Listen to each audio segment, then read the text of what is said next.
Hello, everyone, and welcome back. I am absolutely thrilled to have you here today for the 18th explainer in our ongoing series on communication. Now, if you've been following along with our previous explainers, you know we've looked extensively at how communication works when everything goes right.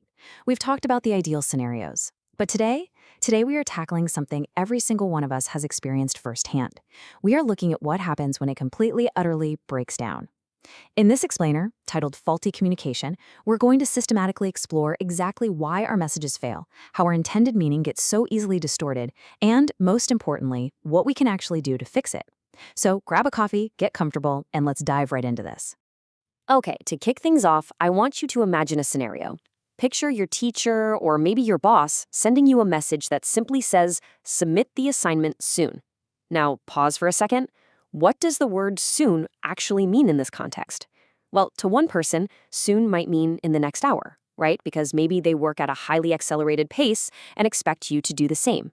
But to someone else, soon might mean by the end of the week, giving them plenty of time to review and polish their work.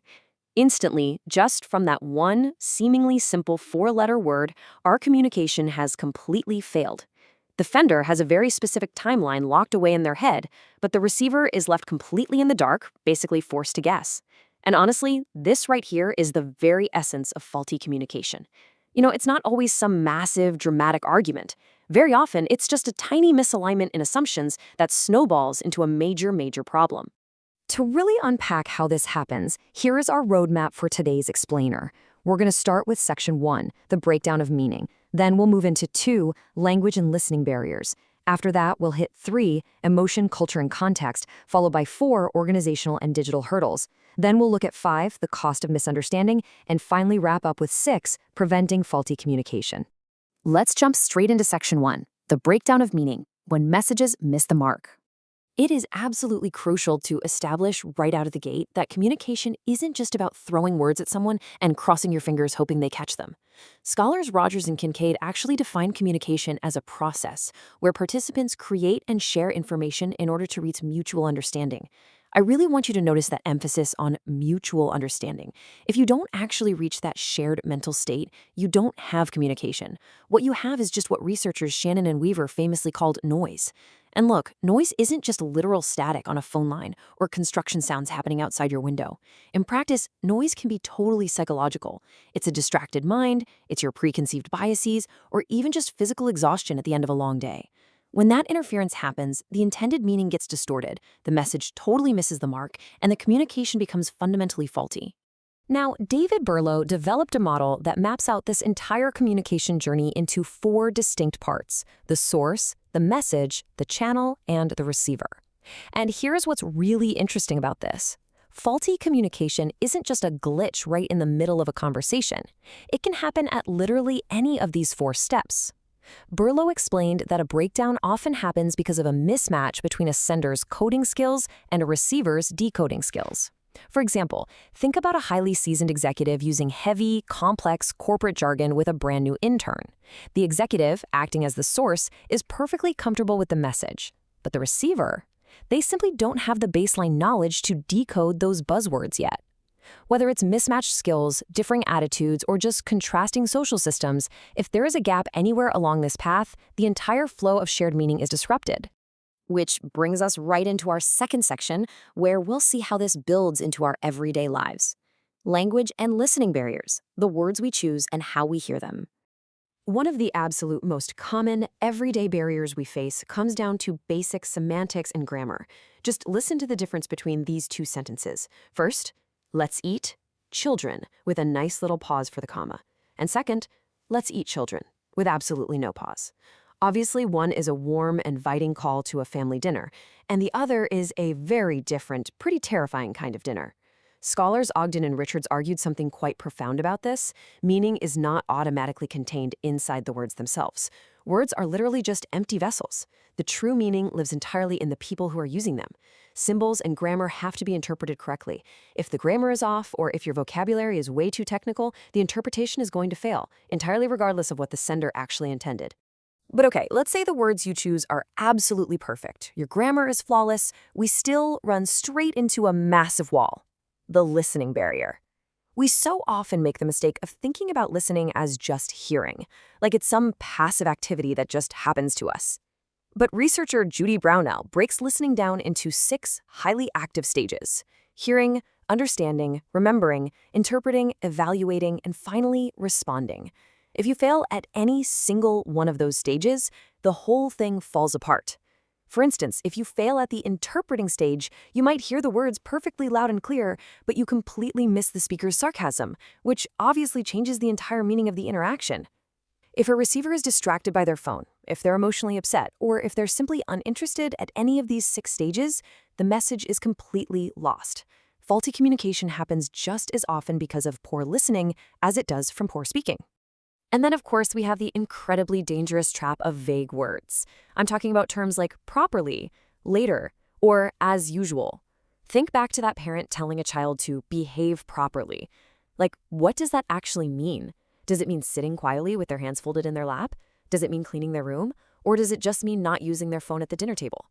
Ambiguity practically guarantees faulty communication, and here's why.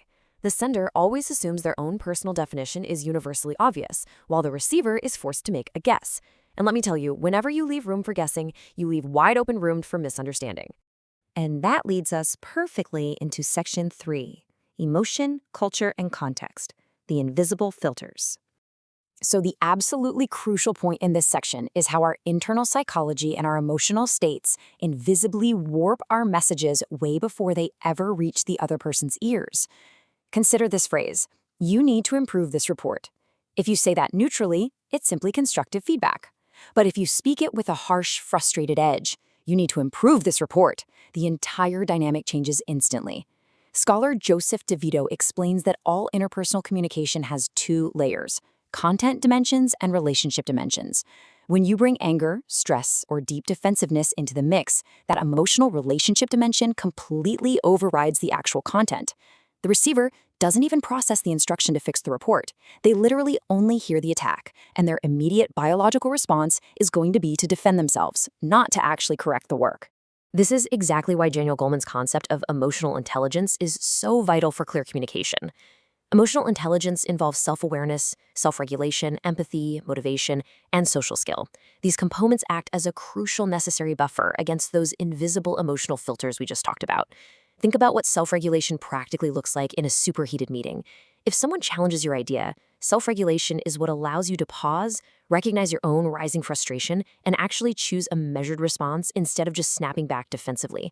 By managing your own psychological barriers in real time, you're actively preventing faulty communication from happening before the words even leave your mouth. Now let's zoom out a bit and look at culture, because our cultural background heavily filters our communication style. Anthropologist Edward T. Hall famously distinguished between what he called high-context cultures and low-context cultures.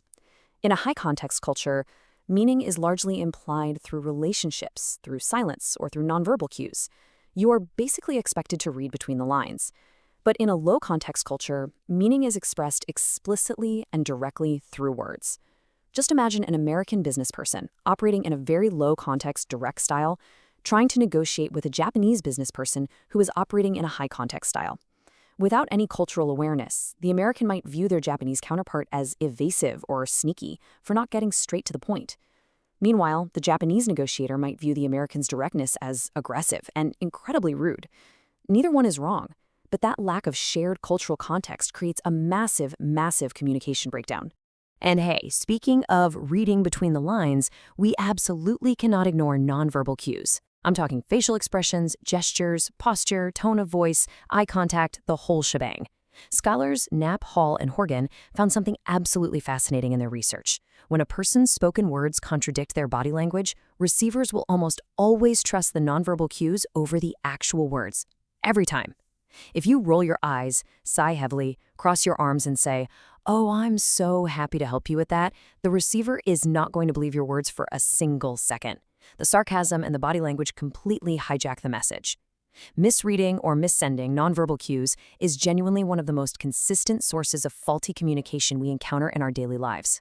All right, let's keep moving. Section 4 is organizational and digital hurdles, the systems we use. Because it's not just about individuals. The structures around us add massive layers of complexity. In any organization, whether it's a small business or a massive corporation, messages have to pass through so many different levels, departments, and teams. Researchers, Katz and Kahn, argue that organizations are completely dependent on strong communication systems just to survive. But we hit barriers. Things like an unclear hierarchy, poor feedback systems, and just constant information overload create absolute chaos. This is exactly why a simple company policy change gets completely mangled by the time it actually reaches the frontline workers. It's like a giant game of telephone. Employees might be buried under hundreds of daily emails, or maybe they're too intimidated by strict formal channels to actually ask their managers to clarify something. When the system itself is flawed, the problems stay hidden, and faulty communication literally becomes institutionalized. And then, of course, there's the massive digital hurdle we all deal with. Consider getting a text message from a friend or partner that simply says, "Do whatever you want, read totally flat." Digital media completely strips away facial expression, posture, and vocal intent. As the receiver sitting there looking at this text on a screen, you are left entirely to guess. Does this mean, yes, you have my full permission, go for it? Does it mean I'm furiously angry and giving up on this conversation? Or does it mean total, genuine indifference? When we rely so heavily on rapid text-based digital messages, we dramatically increase our risk of faulty communication simply because we are removing all of those helpful human context clues that we naturally rely on to make sense of the world. So what happens when all of this, the language, the emotions, the systems, piles up? Let's look at Section 5, the cost of misunderstanding, real-world fallout. The consequences here are incredibly severe.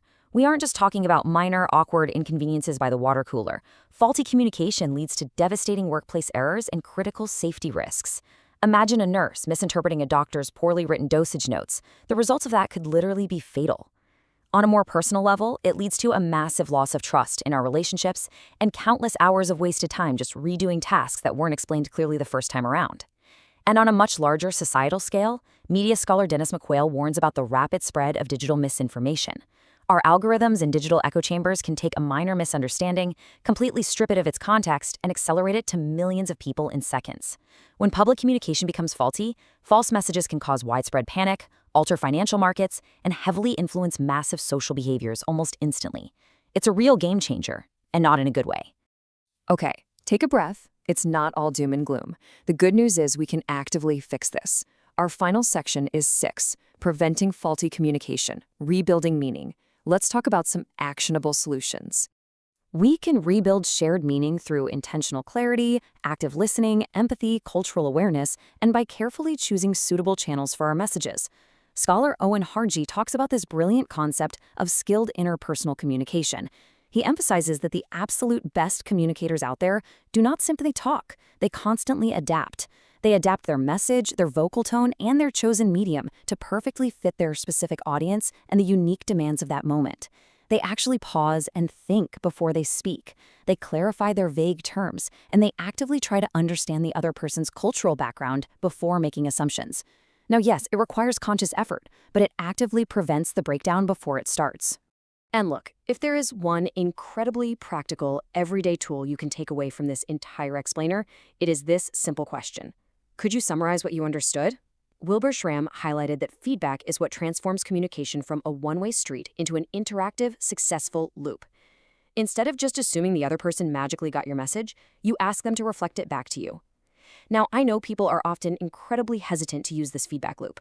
They worry that asking for clarification might make them look incompetent, or that asking someone else to summarize will sound condescending. But overcoming that fear is absolutely essential. This simple interactive feedback loop is your single best defense against the total breakdown of meaning. I want to leave you with this final provocative thought today. Look at your own life and ask yourself, are you creating meaning or are you just making noise? Because every single time you send an email, every time you give an instruction or text a friend, you have a distinct choice to make. You can choose to be clear, empathetic, and adaptable, or you can just let the barriers win. The choice is yours. If you found this explainer helpful and want to continue mastering your communication skills, please make sure to like this video, leave a comment below with your own communication breakdown stories, share it with a friend, and hit that subscribe button. We have plenty more structured explainers in this series coming your way. Thanks so much for learning with me today, and I'll see you in the next one.